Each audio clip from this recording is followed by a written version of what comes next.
Wonderful. Hi, everyone. Welcome to the Three Principles Global Community webinar. The Three Principles Global Community is a nonprofit organization that is committed to bringing an understanding of the three principles as introduced by Sydney Banks to people throughout the world. Today, we have Lori Carpenos with us. We have a wonderful treat. Today, her topic is how Sydney Banks and the three principles changed my life, seeing the practicality of the principles. So a little background on Lori. Lori is a three principles therapist, life coach, consultant, facilitator, and writer. Lori left her first career as an art teacher in order to help people with their psychological problems. She thought art therapy would be the answer until she met Sydney Banks in 1985, when her entire world began to change on a personal level. She knew she needed to understand more. So she attended every talk by Sydney Banks that she possibly could. From that point on, she pursued further training as an intern, did an internship at AHSI, leading to a license as a marriage and family therapist. From that time, all of her work was transformed by the understanding of the principles. Lori worked in a number of community mental health settings, hospitals, and schools before opening a private practice in 1994 that up to this day continues to help people remember who they really are and how wisdom is constantly guiding all of us. Lori is the co-author of The Secret of Love, Unlock the Mystery, Unleash the Magic, Healthy Thinking, Feeling, and Doing from the Inside Out, and the author of It's an Inside Out World. Currently, she has a global telehealth practice and she runs the Mystery School, an online program to explore the teachings of Sydney Banks.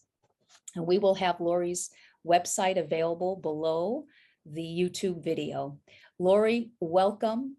We are so happy to have you, and the floor is all yours. Oh boy, Lynn, thank you so much. It's just really a privilege to be doing this for people who have joined me. It's great to see some old faces, some, people I've known from the past. No one has an old face here. Everybody looks youthful, and new people. And,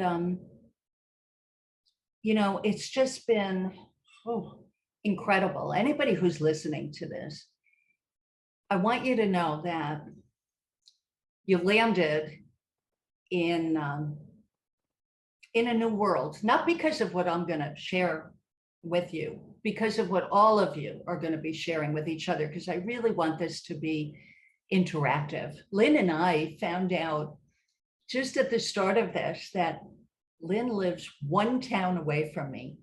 I had no idea. I thought she was either on the West Coast or South. So what a great find, and there's all these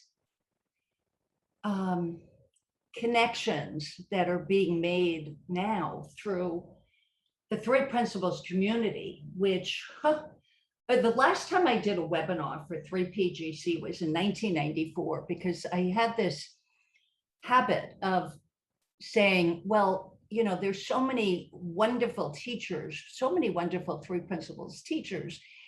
I'll talk at a conference, I'll talk on a webinar if you need me. So, and then I woke up and then I realized, you know what? It's not about me. It's about whatever's gonna come through me to talk about. I just have learned to trust in that.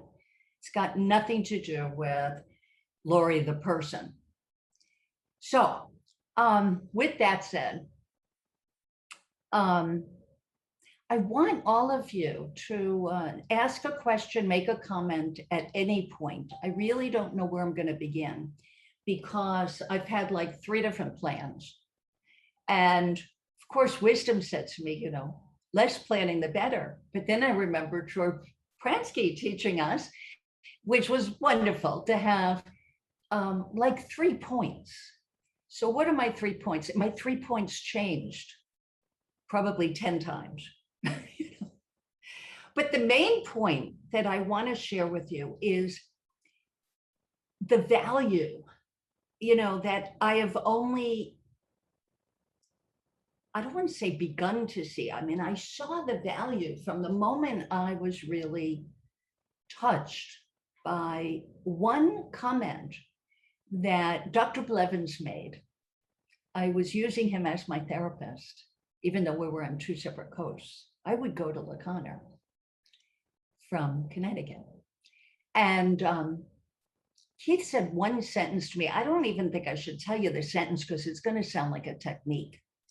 The point of the sentence was that I had been ranting and raving about turning 40 and not being a wife and a mother, because in my mind, that was why I was put on the earth. That was reality for me. It wasn't a thought. It was reality that this is why I'm here, is to have children and a husband and a family. So I'm ranting to Keith, and Keith says, and okay, I'll tell you what he said. It's going to sound disrespectful, probably to the naked ear, but you have to know that Keith and I had great rapport. We just, if anybody who has heard Keith, and by the way, he did a remarkable webinar for 3PGC a week or 2 weeks ago. Lynn can remind us at the end. It was so remarkable because Keith also came out with the fact that this is remarkable. What Sid found is helping so many people in the world.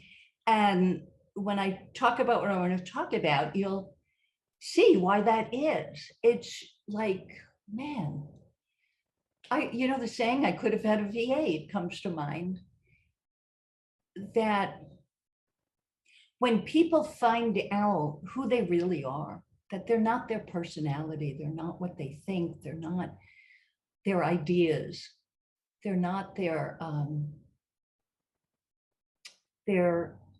conditioning. We've been conditioned to think in so many ways innocently from the books we've read, the things that our innocent parents taught us, or, Aunt Sally saying to her girls, good girls behave like this. Or the boys who learn, to express your manliness, you have to see how many girls you have sex with. I still have 18-year-old boys telling me that their fraternity in 2021 promotes this kind of thinking. So, yeah, I saw a reaction in the audience. I mean, the world is lost in so many ways. And Sid found the answer. And it's not about Sid. It's not about a person. And Sid himself said that. And he, denied many accusations of him being a leader or of course, we all look to him. He had the experience. Of course, we would want to learn from him. But I didn't realize that at first. This is a point that I did have on all 3 sheets that I made, which is that, I've been a therapist for a lot of years, a therapist, not in the traditional sense, but I saw that as an avenue to share the principles and to share innate health, the fact that we all have innate health in any way, shape, or form, to any group or individual I could share that with, who might be impacted. And you never know who's going to be impacted. So, so the point is that when I first got wind of Sid, and it wasn't even called the 3 principles back then. I don't know what it was called. People were going to hear Sid Banks. And I heard about his experience. And I was sitting in a living room with strangers because I had just gone to Florida with a boyfriend who wanted to study at the Advanced Human Studies Institute. And I saw it as, we'd been together now 2 years it was. And I saw it also as a way for me to get back to the East Coast where my family was. Sure, I'll go. I had no idea what I was walking into. So I'm in this living room And they're talking about this man with a ninth grade education who was a welder, who had a white light, buzzing light experience that changed his life and the lives of so many others. And this is in 1985.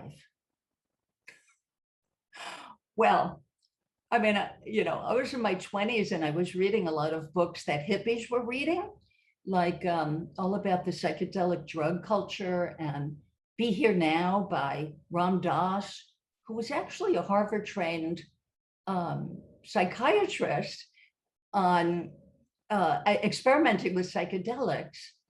So I'm thinking, this room of people, well-educated people, Roger Mills, graduate of Princeton, I believe, the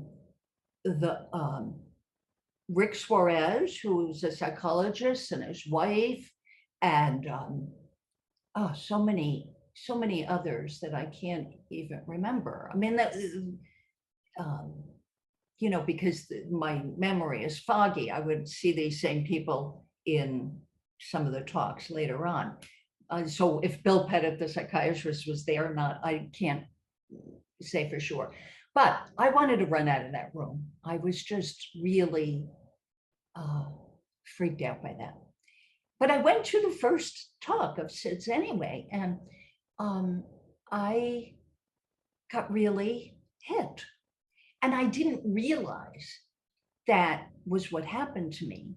I didn't know what he said, but there was a calm, like I knew I didn't have to do anything. I was there to just be there. And I was in the front row of, there were only about 30 people in the room. I was in the front row and I started to cry, like weep, like my shoulder kind of weeping. I had no idea like where that was coming from. And I was mortified. And Sid would just look at the room. I mean, it was pretty obviously tears are just streaming down my face. He'd just look at people like, nothing's happening. And I don't know, where that led to on that day. I think I just tried to hide it. In my mind, I thought, wow, Lori, you must really, something must be going on. And I went into my old brain of psychology and what that means. And later into my understanding of the principles, I realized what it meant. It meant that what I heard was that I don't have to make everything I think should happen. It was after my meeting with Keith, like 10 years later, 9 years later, 1994. I'm meeting with Keith and I'm telling him that I'm on this planet, and I'm turning 40, getting a divorce, and I don't have children. And Keith says, in his wisdom, he says, well, so what? How dare you? You have a 12-year-old daughter. I spent some time with Maddie. She was so sweet. She now had her first baby. And I was so upset. I left the office and I slammed the door and I went out into the parking lot. And the first people I saw in the parking lot was a woman holding her baby. And up to this point, whenever I saw a mother and child, I would cry, but they weren't the tears I had listening to Sid, where I, at some level, realized that I don't have to make it all happen. So I walked up to those people. I was like carried to those people. It wasn't voluntary. I just started talking with them and I had a great time. That is inexplicable. You can't explain how things like that happen. This is not brain work to analyze or figure out. It was one of those defining moments that hit me like a ton of bricks. And from that moment on, my greatest joy in life is seeing kids, mothers, fathers, with their children. It is such a joy. I can't begin to tell you. I have no sorrowful thought about it. All the kids in my life, you don't have to own a child. You can love the children you come in contact with. You don't have to have one yourself. So that's one story. I've got a ton of other stories, but I really want to make this for you, all of you who took the time to show up You get to ask a question, any question at all, and we're going to go in that direction. And that's how we're going to do it. Interactive style. Yeah. So who's first? You could just unmute yourself and speak. That's fine too. I'll go first. Stephen Middleton in South Carolina. I'm reading The Enlightened Gardener. Now, I'm new to this, so hope that my question isn't too far off the wall. But in reading this, I get this impression that one thing that's being said over and over again is that there is a knowing, that there's innate health that comes before any thinking that I may have. So I'm really testing this idea. Is there such a thing as deep knowing? And if you were to hear that phrase, deep knowing, would you say that's nonsense? Or would you say, let me hear more, or whatever, wherever you want to go with that? But I've been thinking about this for the last couple of days, and I just wanted to know what your sense of it. Oh, Stephen. Do you go by Stephen or Steve? Stephen. Stephen, yeah. I love that question because guess what? One of my points on one of my 3 papers was, actually, I think I made it to all 3, was knowing and seeing in capital letters. Because it fascinates me too. I mean, isn't that fascinating that Sid, with a 9th grade education as a welder, saw knowing and seeing. And by the way, the first time I read Second Chance in 1985, and this is very humbling, I'm not going to apologize, it's just what happened. I saw it as an interesting story. I did not see it as any kind of philosophical masterpiece. But seeing and knowing in all capital letters is interwoven in Second Chance. And I'm now only on my 3rd reading. Thank heavens for Mystery School, because that's got me going back to rereading all of Sid's books. I feel like if I'm going to give out homework, I better do my own homework. And every time I read that, I see something more and something deeper. So I'd love to hear from other people, like, what do you see about knowing and seeing? You know, I mean, first, I just want to say a couple of practical remarks about that, because the practicality occurs after the fact of seeing something. Like, for instance, oh, this is really a silly, I don't know if I should use this silly metaphor, but it's the one that came to me, so I'm going to do it. Please excuse the silliness of it. You have to imagine a bag of walnuts, okay? I'm in Trader Joe's, one of my favorite places to go, although I don't have a lot of time to go grocery shopping, but when I do, that's the grocery store I'll go to. And the reason being that it's like, you know, the old TV show Cheers and the neighborhood bar. It's like going to the neighborhood bar where everybody knows your name, even with a mask, people say hello to me. You know, I'm a regular, because living alone, I'll go in for 2 or 3 items every day, you know. So I'm in Trader Joe's and they don't have walnuts, pieces. Walnut pieces. They don't have walnut pieces. And I'm in a hurry. I've got to get to the gym and I've got to get back for my client. So I pick up the walnut holes and kind of begrudgingly go to the cash register, and I'm doing this with the bag, like, why don't they have pieces when I need them? And then I crack up, and then I totally crack up that I'm making pieces and I'm probably saving a buck or 2, because, you know, they probably jack the price up when you have to make pieces with another piece of machinery. So it's a good thing we're wearing masks, because I'm laughing at myself. And what does that tell me about knowing and seeing is there's this deeper reality that when you pointed, and that's all, the only difference between me and anybody else in the world is that I point myself in the direction of seeing deeper than the silly thoughts my human brain is offering up. I mean, wisdom and mind, big mind, wisdom is never going to send you, darn, there's no walnut pieces on the shelf. See, some of you were chuckling. I mean, right? It's a silly metaphor. But it's just showed me how we are always one thought away from a better experience. And you never know when that thought is going to come.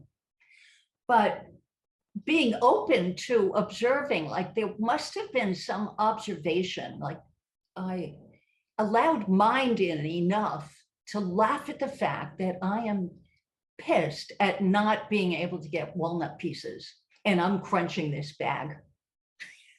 So there's another practicality. My crunching of the bag and being pissed, that was the outcome of a thought. I had to have the thought that I deserve walnut pieces. Why can't they stock their shelves with walnut pieces? I mean, that's a thought. Now, I'll take another spin off that one, because many of you on this are probably, if you've made it this far, you've gotten interested enough to be here. And once you open the door, something happens that you want to share it, right? I mean, when you find something that's remarkable, you want to share it, even if it's the best donut you've ever had or the best cup of coffee you've ever had. Do you want to share it? You go on Facebook and you say, hey, here's a picture of the best donut ever. So that's going to happen if it hasn't already. And I just want to caution you, don't tell people it's all thought. You may know it on a level, that you can't experience something that does not go through the power of thought. It's the power of thought that's the principle. It's not what we think.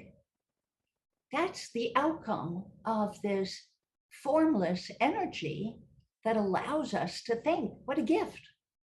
What a gift that we're human with this ability to think. And what we think is up for grabs. And we have the darndest thoughts sometimes. Sometimes they're great. Sometimes it's like a new invention. Whoever made that umbrella that turns inside out so that you don't get wet going inside a door, that's ingenious. So that had to come through as a thought. But there are also some really wicked, awful thoughts that come through that look real to us because of the principle of consciousness. We're conscious of what we think. How else are we going to have a reality? How else can we experience reality?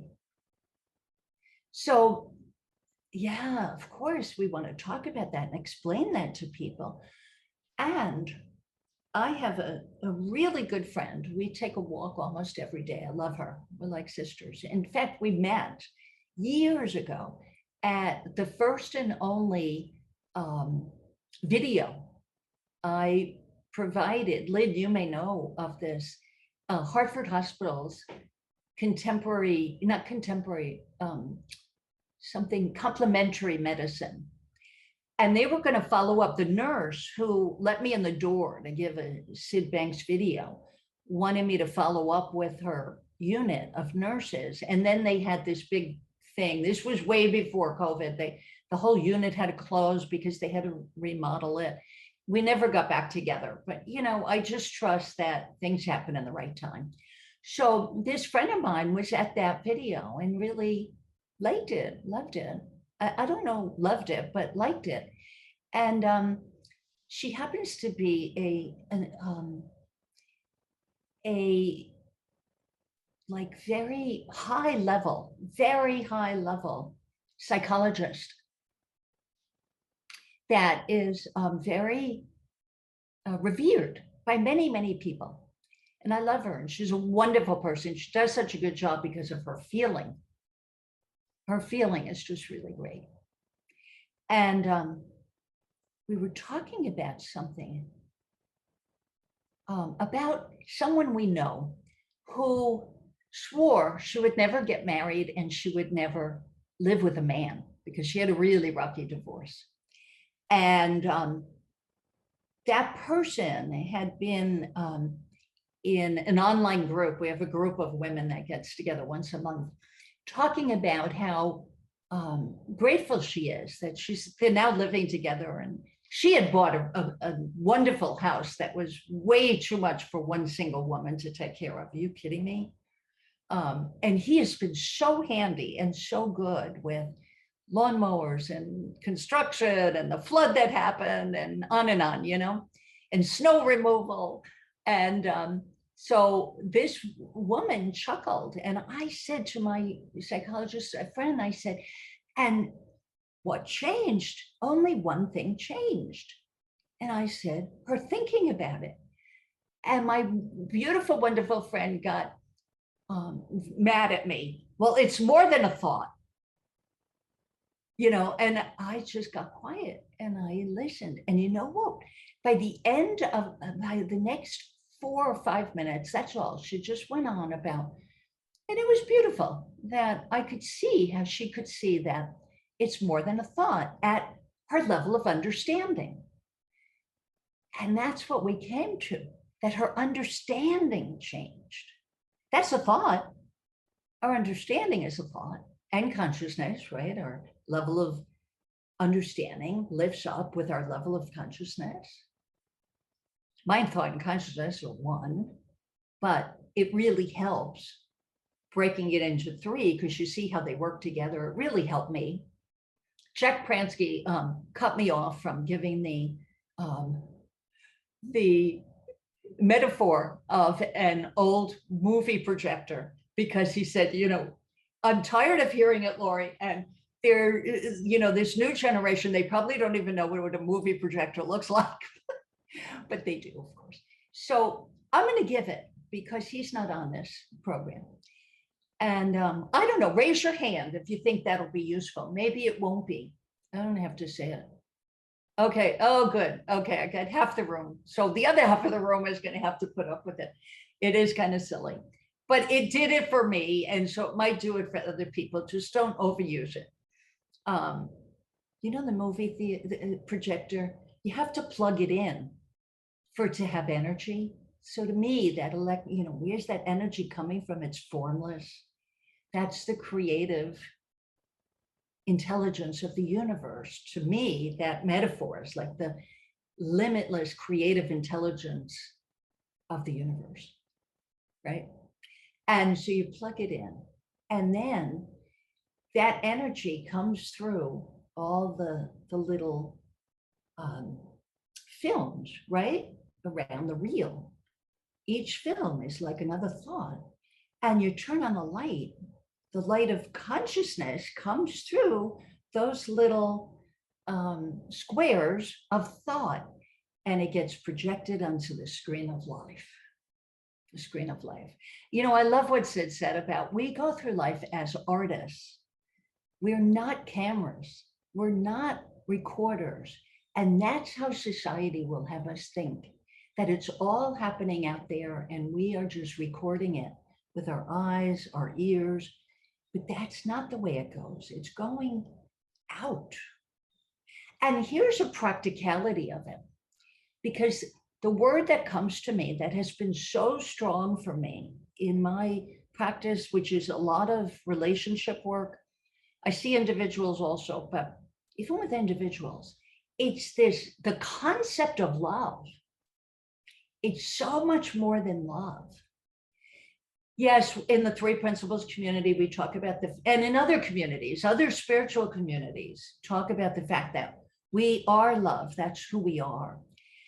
And we know that because it's so easy for us to drop into a loving feeling. I'll speak for myself, like I'm taking a walk in this beautiful scenery and I've got something negative on my mind.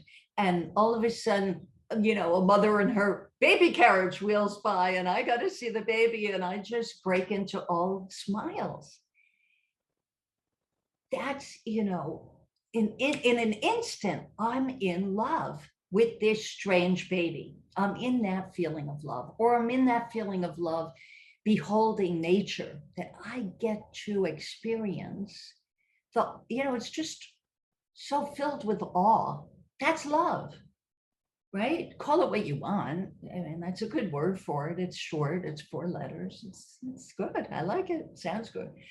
But the other part of love, when it gets in the way for us, and somebody's got a hand raised, I'm so happy. I'm just going to spit this sentence out, and then I want to hear the question.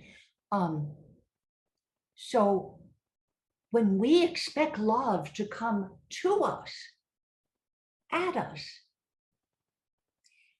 we're backwards. Then that's like putting a wedge between you and that person that you have the expectation with. That will get you the opposite. I have many couples that I could give as examples. One expects the other one to give them hugs or kisses or be romantic or do this or do that or move as fast as they do or be as neat and tidy as they are, or like Erica Bugsby has a wonderful, George's daughter, Erica has a wonderful story about loading the dishwasher in The Secret of Love.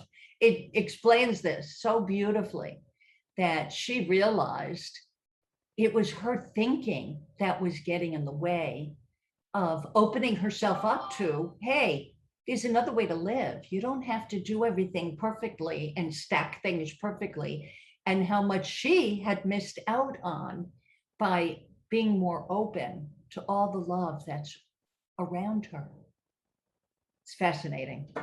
I mean, the principles looking in that direction. I'll say one more thing. I'm so sorry, but it is like we're on the verge of what Copernicus discovered. And I guess, yeah, I mean, Sid's not here anymore to witness what has happened really in a short time when you think about it from, the billions of years that we've been on the planet. And has this happened? Has this awakening happened in other eras? I would think so, I mean, why not? Who knows? And then something happens and we lose sight of it. But, I don't know. I don't want to say anything more about that. You'll have your own thoughts about that. So here we go. Hang on just one second. I'm going to put on my trusty so that I can hear the question loud and clear. Because a lot of you have accents too. So, whoa, got to get this chip in here. There we go. Okay. And fire away, Dawn. Hi, Lori. Hopefully my accent isn't too thick. It is Chicago come London, but anyway. Yeah, it's not really a question. It's just an observation for you, my lovely. I'm reading The Secret to Love for about the 3rd or 4th time at the moment. And my original 3 Principles coach, who's based down here in Dublin, she's never read it. And she often gives away the relationship handbook. And one of the things I've been doing Christine and Judy's course, and a lot of the stories and anecdotes that both of you share in that book have so impacted me and my relationships. And I remember reading the chapter that you just spoke about with Dr. Blevins and what he said to you. And I remember how gracefully you took that news. And myself as a woman who's always struggled with, being a single mom and not being in a relationship, and your unique perspective of complete surrender and living a life of just joyfulness. And what you just said about the baby carriage, love comes into our life in lots of different ways. I recently, literally out of nowhere, after wanting one for years, got a little baby puppy. And I have a 9-year-old as well, but it's like being a new mom again. And the love in my heart for this little tiny gorgeous animal, it just has shown me, what you said earlier that I kind of really felt is, even though Sid isn't here in body, he is so here in spirit. And so here, when I hear you sharing from your heart the enthusiasm that this understanding is changing the world. I know that it changed my life in the short 2 years that I've been in this understanding. I've transformed into a completely different person. And I find that happening a lot, like in little areas, my relationship with my child, my relationship at work. You know, today I used it when I work with a couple who I've been coaching for years as friends. And what I did is I kept feeling myself going into my head, and I just went into I felt it in my face, and I just went in, and I'm like, I'm just listening for the feeling. And the miracle is that at the end of it, you know, he comes up to me and he goes, just every single time we have a session like that, Dawn, I just go away with so much hope and so much hope. And that, I guess, is the message of the principles, regardless of whether it's in love or education or business or anything. You know, the creativity, the hope, the love that we get from this understanding, which you communicate beautifully, is amazing. And I want to thank you, because when I read The Sequel to Love, when it first came out, and you gave me hope that the answer really is the love, sharing the love within us, with whatever that manifests in our life. And I think I'm now seeing that. And I just, you know, it's so funny with this little pup in my life. It's like she just runs around with 100% love all the time, regardless of whether she chases the cats or not. And it's that innocence that I try to return to, the simplicity, the love that's in all things. And thank you for carrying the message to me all the way over here via that book. It really did help me to see something I never had seen before about acceptance and about humility and about usefulness in the world, regardless of anything else. And thank you. Oh, that was so beautiful. So, Dawn, I don't know if you want to share anything specific. You don't have to, because I wrote down a few things that you said. Humility, you said, and what was the other thing that came, that looking in the direction of the principles, how does that bring a person humility, for instance? Could you speak to that? I can speak to my experience with it, which is the eternal state of I don't know. I don't know. And you know, it's like the simplicity of a child. It's like when they walk through life and they have no idea what's going to happen that day. You know, the little bitty ones. Mom, what's today going to be like at school? You know, I don't know. And it's totally amazing. And I've gone from a place where I used to use my intellect and think I knew all the answers, specifically in like business consulting, right? I know all the answers. I'm going to tell you how to do your job, to like just sitting there with humility and seeing that the answer is within the individual that you're looking at, not within me. And I am just, you know, and I remember sitting in a session with my first Free Principles coach and going, she knows the answer. You know, she knows it, it's within her. And now I'm in the opposite place, and I'm sitting in front and going, oh my God, the humility of knowing I don't know the answer. I really don't want to get up in my intellect. And I think, oh, I can tell them right there at that moment what to do, regardless whether it's my 9-year-old or, you know, my clients. But then what ends up happening is the answer comes out far better than I ever would have expected from them. And that's the humility. The answer that they give is the answer that's unique to them. And I don't know. So I kind of live in a state of dumbfounded stupidness most of the time. That's a really good business card, right? Dumbfounded stupidness. So yeah, it's wonderful. And it's a nice way to lead life. Mark just asked a question, so I'll let you answer that one. Yeah, I love how you see how people springboard off of one another. Mark just asked, are we meant to know? And before we go there, though, I just have one question for Dawn. How do you know, Dawn, that this wouldn't have happened to you anyway, that all of a sudden you'd become more humble and more loving and more open? How do you know that that wouldn't, like, what is it about looking in the direction of the principles that you feel open that doorway for you? Simplicity. So been a seeker my whole life, 12-step therapy, everything else like that, always trying to overcomplicate things. And so what looking in the direction of the three principles gave me is it gave me the vocabulary to understand that it, really, really simple vocabulary, but more, regardless of the words, it was the first time I had a cornerstone for the feeling that I got when I knew things were right. Do you Yes. see what I mean? It's like watching the videos, Long Beach videos, which I was forced to do during my coaching sessions. Had no idea why I was watching some Scottish bloke sitting in a chair somewhere talking, from like 30 years ago. But when I sat there, I was like, everybody's so happy. And then when I heard George Marinsky share, he'd never been in a room full of couples who were laughing and smiling. I was like, wow, I've been to a lot of, member of 12-step fellowship for a really long time. And it's very rare that there would ever be a room where everyone was smiling and happy and okay with themselves. And so now when I go back to those rooms, which I do, I bring that. I bring it's okay. It's okay. You're okay. You have the answer within you. It's not within me or any routine or ritual you're going to do. The answer's in you. And that's the, really, really short and concise. It gave me a cornerstone, an anchor for the feeling that I knew when I knew I was doing the right thing.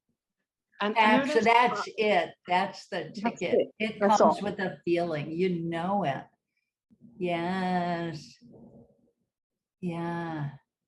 So here's a question. And I forgot, there was another question. Was it from Mark? I forgot Mark's question before this one. Was it Mark? Anyway, let me read. Do you want to read some of the questions, Lynn? Or, oh, here we go. I can. We have it there in chat. Yeah. Are we meant to know is the next question.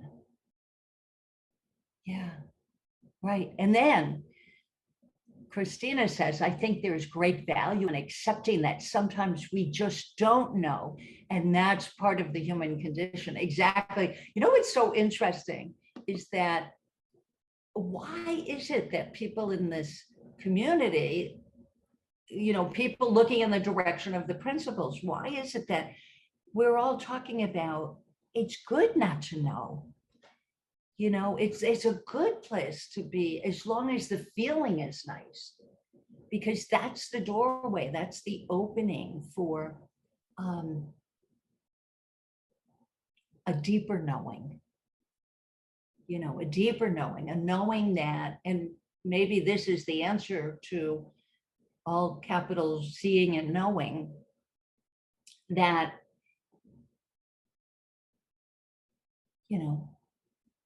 this is going to sound so trite because you can't really put words on it. Love is the answer.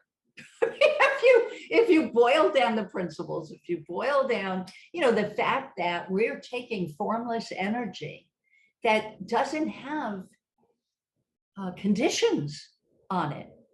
Our human is putting the conditions on this formless energy. And we need to be able to think. My goodness, if we didn't have that tool to be able to think, we couldn't get up off our seat and walk out the door. We couldn't drive to the store to get food. And I love what Christina said. I think not knowing, I got to open it up again. It just closed on me. I think not knowing humbles us and yes, keeps us open. Beautiful comment. Beautiful comment. I mean, this is why I do mystery school, because this is, what winds up happening with a smaller group, but now we're finding out that we could do this with a larger group too. Yeah, so much fun to be in a group of people exploring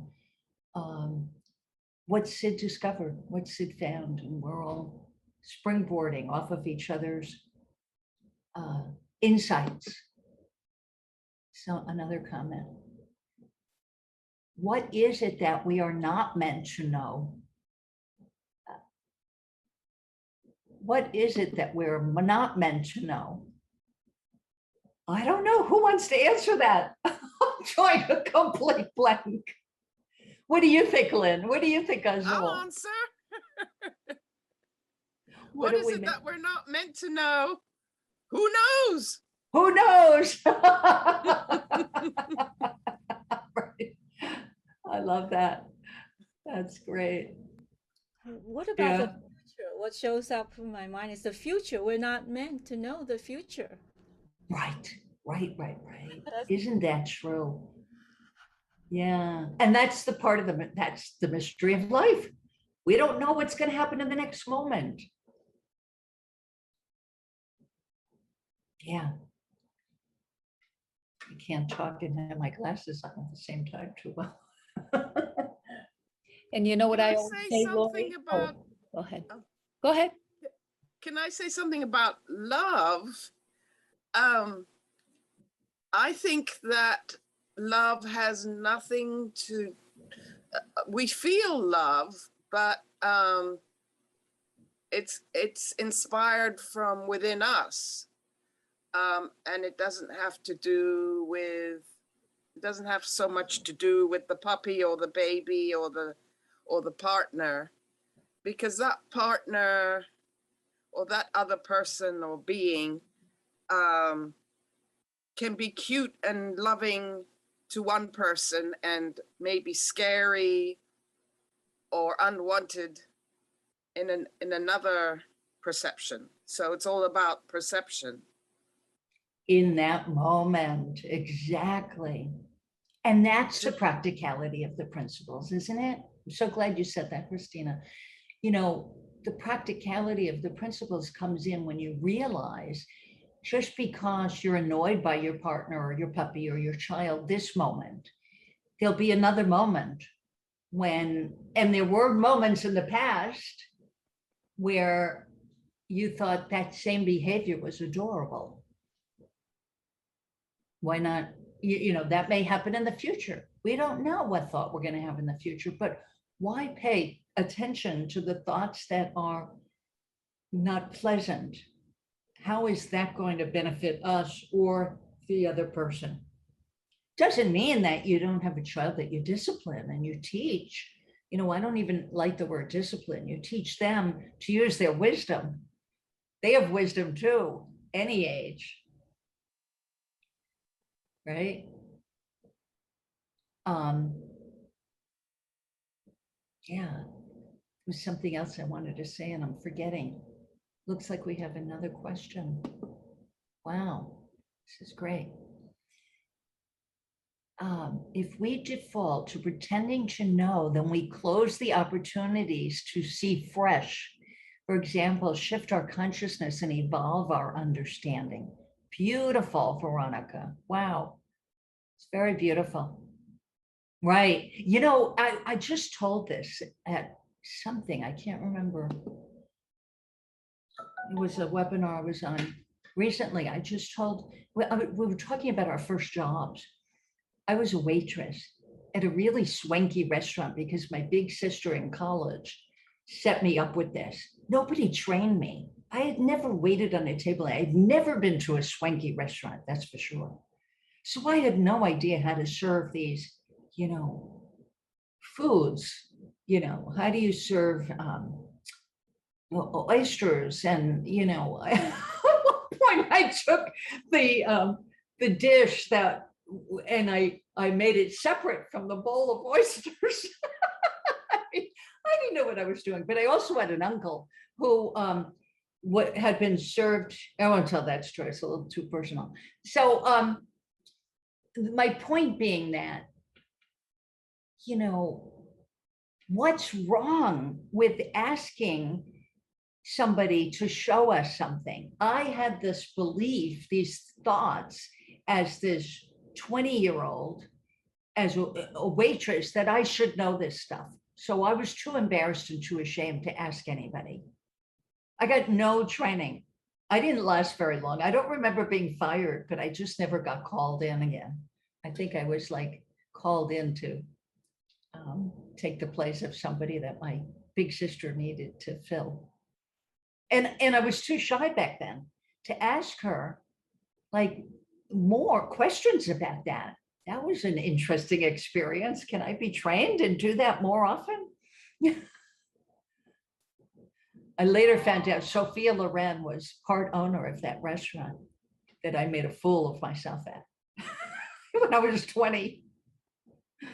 Oh my goodness. So not knowing, there is nothing to be ashamed of. And being in that space of being okay with not knowing is such a beautiful place to be, that we're all the same. Some of us have knowledge about, how the world works that others don't have.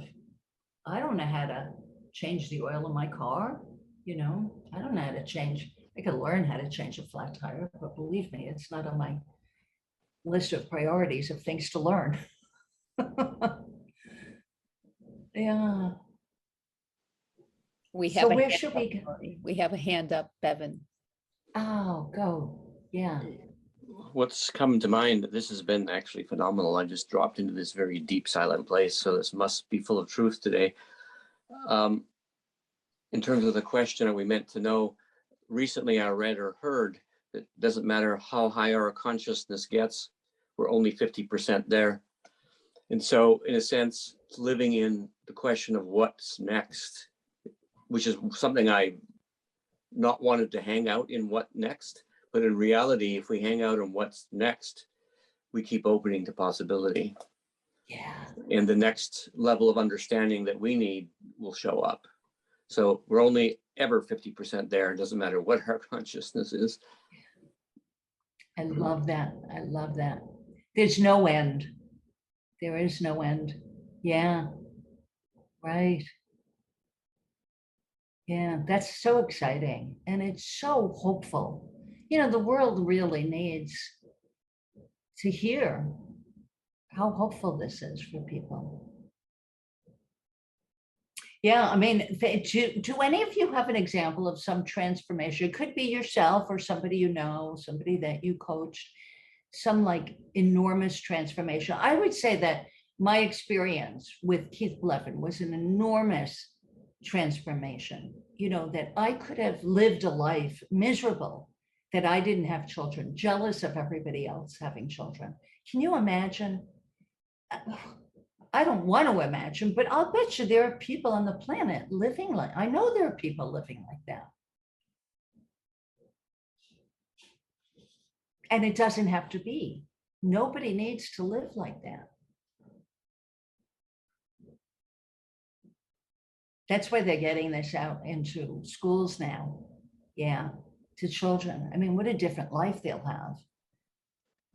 I've been working with this client for a number of years using different techniques. And she's a person I've been practicing with. And I've started playing with the 3 principles for about 5 months. And she's been a great person to test my grounding in the 3 principles.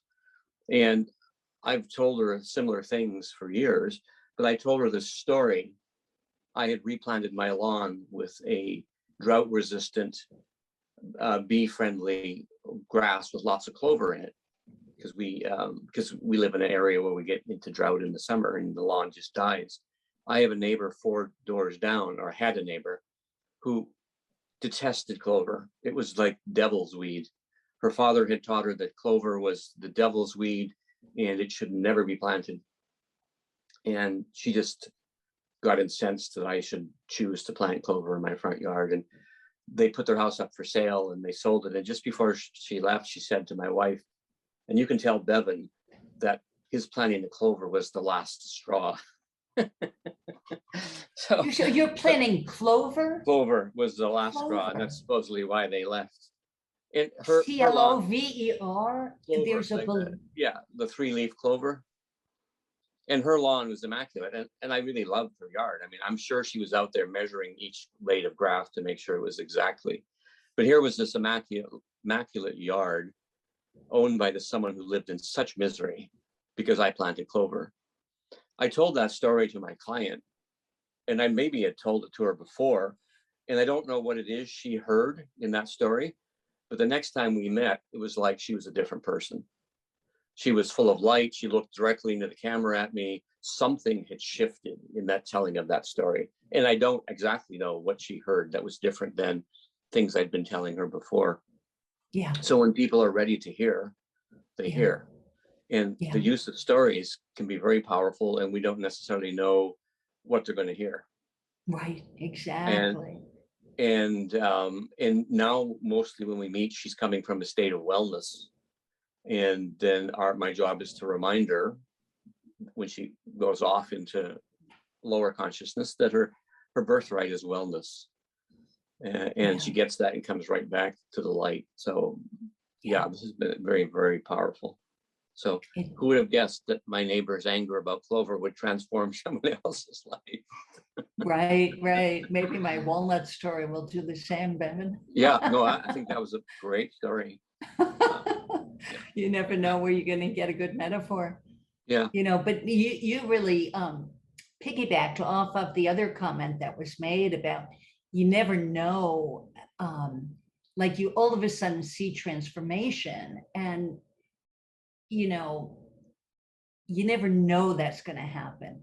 It's a result of deepening an understanding of how thought works.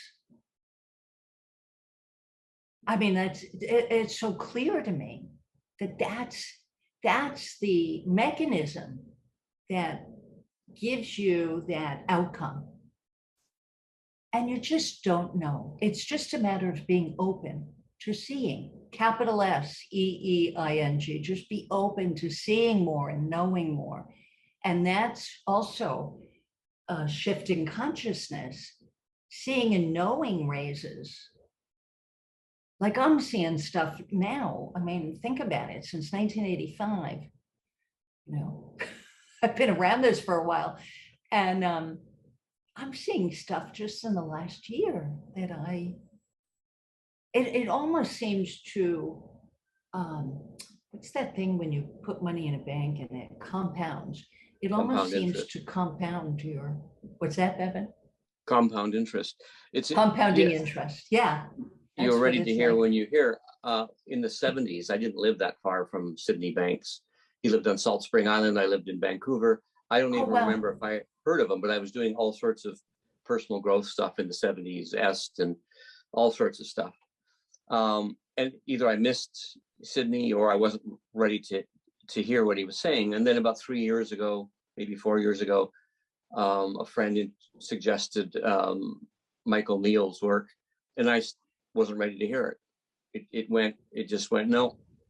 And then somebody else I was working with talked about a weekend that she went to with Michael Neal and how it transformed her life. And then I was ready to listen. It only took 40 years, but Who's counting, right? And you're grateful. I was clearing the wax out of my ears so I could hear. You're ready to hear when you hear. Exactly. And you don't regret the fact that you didn't hear it sooner because you realize, well, that would be foolish. I would admit, I probably wouldn't have heard it. But to think I lived that close to him, and it was kind of amazing, which explains the energy of Salt Spring Island partly is if you've never been there, it's a pretty neat place to go. I was there once. Yeah. Went to the school a few years back. I got to get back. Mm. It's magical. Yeah. There's some magic there. Yeah. Wow.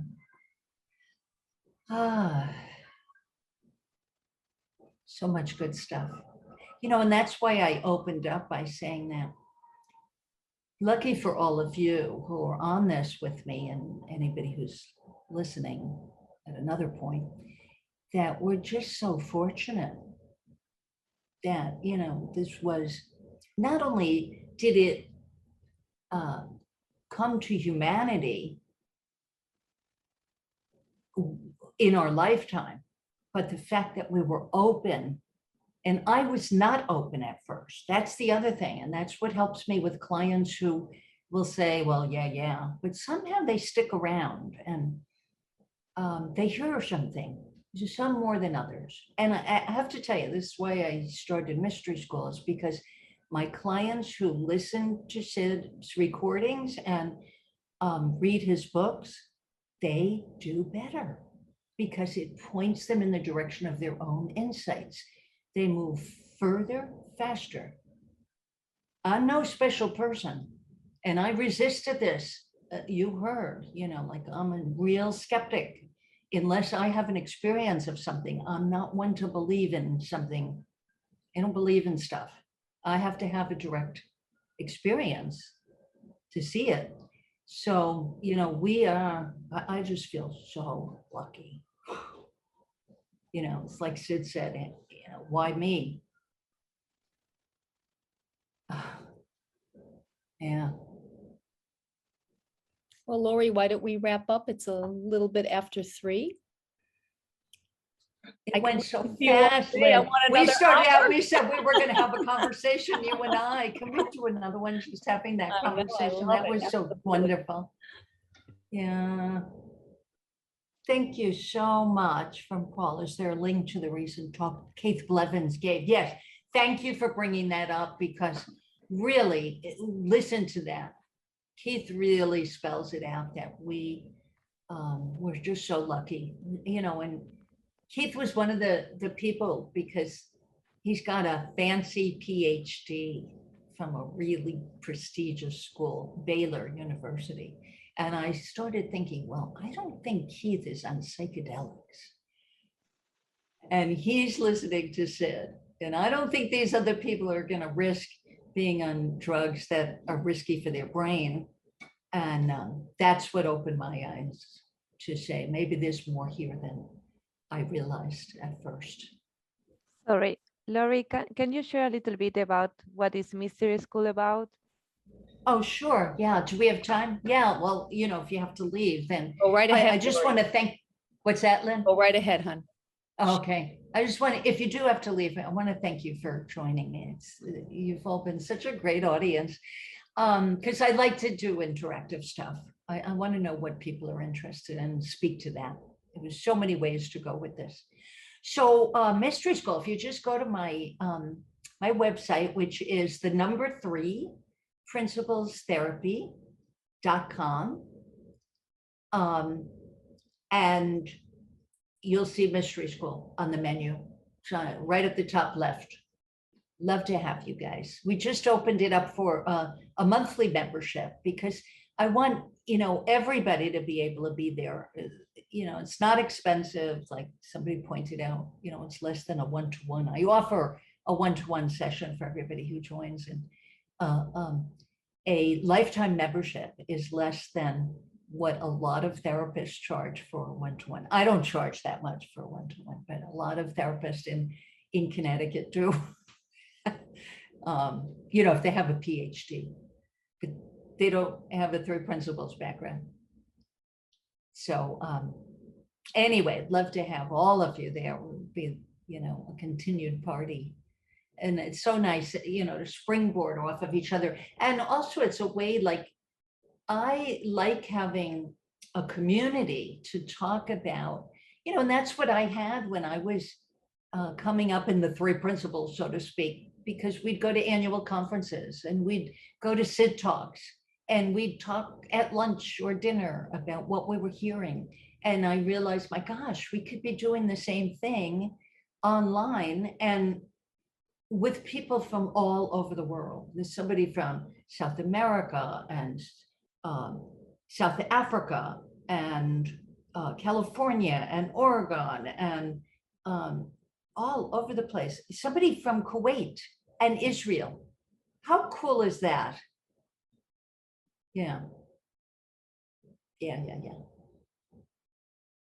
And we've got something in the hopper too. I'll just let it out to you guys that there's 4 of us who have gotten together, and it's a wonderful group of 4 ladies, and we're going to be offering a program for people who want to bring this into the world, from soup to nuts, I call it. How to, you know, learn more and improve your own level of consciousness. You can't improve your own, you know, just by opening and listening. And we listen to each other. That's really it in a nutshell. And then, you know, there'll be a lot of technology that we'll offer also about how to bring it into the world. So it's really cool. And that's in the hopper. Yeah. Yeah. So fun, isn't it? You know, I didn't get the husband and I still think that could happen, people do meet the love of their life when they're in a nursing home. I hope I don't have to wait that long, but have you heard about those stories, anything can happen. In the meantime, I'm collecting really wild dating stories, really wild, and people are, even when you see the innate health and there have been men that I could fall in love with like no tomorrow, and yet they show up with these walls that, I see a lot of heads shaking, that it's unfortunate. I don't have to be the one for them, but I could certainly be the good friend for them if they were open to it. But they hear things that I don't say, which I find really interesting. And they take offense to things that I did not even say. So, I never will come to the end of being in awe of what the principles show us, like separate realities. You just never know what another person sees in you. You never know. They see their wicked aunt or their wicked stepmother or who knows what. I don't know. But, and to be able to bounce back from, I am just so grateful that I don't have blocks anymore to going the distance with a man. I don't have a block against that. But somehow mind delivers the block. I can't explain it any more than that, when it's just not the right person. Like I can do a great job of overlooking things. And then when they're out the door and it's like, what just happened? I don't know what just happened. They're out the door and I look back and I say, oh, Lori, there were so many red flags that you just chose, no big deal. No big deal. That's not a big deal. I can live with that. It's their stuff. I can live with it. Who knows? Will catch me in however many years from now when I've found a relationship. But I'll just tell you this really quick story. Hope I'm not keeping any of you. Hope I'm not keeping myself. I haven't had my schedule memorized. They'll understand. This one other story is that in The Secret of Love, somebody brought up the book. We really wanted George Pransky to write the foreword. And George said he loved the book. I mean, I should have gotten royalties because every one of my clients got a hold of George's book, The Relationship Handbook, every one of my clients. But I didn't get royalties for it. So he was going to write the foreword on one condition, if Lori would write her story. So I said, oh, George, I can't do that. Are you kidding? This is a story for couples, about couples, and it's written by couples. I'm like the scribe because, it's not for single people. He said, I don't care, Lori. It can help a lot of single people. So I had this task ahead of me, and that was the hardest chapter for me to write. I did that one over 5 times too, because it's humbling, isn't it? But, how can you be single for so long and write a book about relationships? But I couldn't help it. It dropped in my lap. I just couldn't help it. I had to do it. And lucky for me that I was single, because it's what prompted me to ask Chris to write the book with me, because she had been in a long-term marriage, a successful marriage, long-term. And, Chris just was such a wonderful co-author. Yeah. Wonderful co-author. She had a tape from Sid called Thought and Marriage. That was really a springboard for this book. It was just the most beautiful. And so we used his quotes from that tape for the beginning quote of every chapter. And then we told a real story of one of our clients. And then it word got out in the community.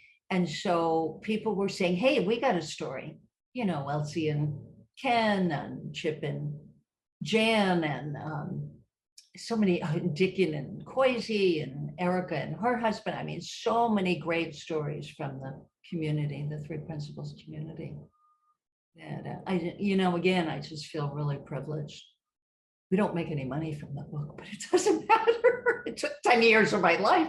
Literally, I started it in 1980, no, 1994, and it came out, and you know, so more than 10 years ago, right? It came out just a few years ago. But it doesn't matter, you know, it doesn't matter when you just know that you're supported by something so much bigger than me trying to figure out. Yeah, I gave up figuring out where the next pot of money was going to come from that I needed. It shows up, shows up. You know, Deepak Chopra, for those of you who have heard anything that he's put out, he's lovely. I haven't heard what he's putting out lately, but he said some wonderful things. One of which was somebody in one of his audience asked him, you know, I have this great project, but how am I going to get it funded? And Deepak says, you know, so the guy says to him, well, where's the money going to come from for this project? And Deepak says, well, from wherever the money is now.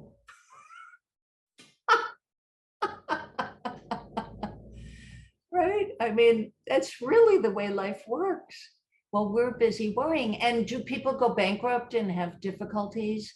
But somehow there's not a trampoline, what is that? You know, a safety net. There's a safety net for people. Somehow we survive. I could just go on, and I apologize for that. How far over the limit Lori, have we thank you. gone? Well, we're gonna Oh, wrap not it too up, but bad. thank you so much. This has been absolutely wonderful. And this video will be recorded, obviously, as it is now, and it'll be out on the 3PGC YouTube, and all of the webinars are there as well. So Keith's is there too. So Oh, Lori, thank thank you. you. Little heart emojis. That's so cute. The heart emojis that Yeah, Zoom isn't that nice? Everybody provides appreciate now. you, Lori. Yeah. Thank you, everybody. Lori, Be well. we'll be in Hope to touch, see you Lori. soon somewhere. Take care. Take care, everyone. Thank you. Awesome as always. Great seeing everybody. Thank you.